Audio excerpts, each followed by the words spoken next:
Hello guys, welcome back to our channel, Practical AI Labs, where we learn about artificial intelligence and some of the latest news. Imagine a 1000-year-old legal notice showing up at customs saying, "Return to sender."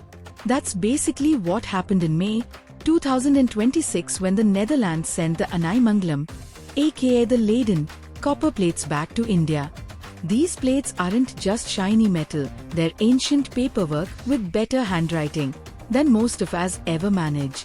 They tell us who owned what, who paid what, and who got invited to the temple potluck. Think of them as the Chola dynasty's bureaucratic group chat engraved on copper because paper was apparently too flimsy for drama. They record royal grants, land, privileges, and sometime the ancient equivalent of do not disturb signs for tax collectors. Like many artifacts, these plates went on an involuntary European vacation during the colonial era and never sent a postcard home.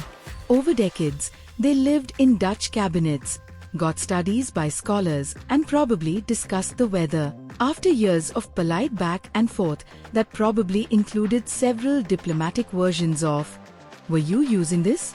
The plates were handed back during Prime Minister Narender Modi's May 2026 visit to Netherlands. Handover ceremonies, where awkward photo sessions meet international history. Here's the juicy stuff, what the plates actually say. In short, the plates kicks off the roll call. Which Chola king is signing this masterpiece? Rajaraja I. Basically, yep, this is official.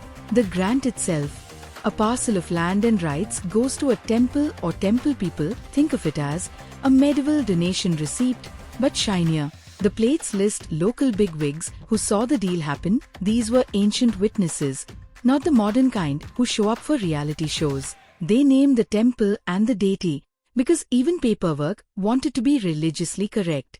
They included regional years or calendar notes so historians can say, with delightful precision, year X of King Y. Historians treat these plates like a treasure map, except instead of X marks the spot, you get X marks taxable land, which is almost exciting if you like old taxes. They confirm dates, show who ran the show locally, and how temples stayed financially fed. Now the big question is museum shelf or hometown glory? Some say keep them in top-tier conservation labs with climate control and a security team that looks like they moonlight as action heroes. Others say put them back where people live with the Chola legacy, museums plus local pride. Both make sense. Both sound like excellent excuses for more plaques and ribbon cuttings. The plate's return is part of a wider trend. Museums are finally doing the adult thing and asking where stuff actually belongs.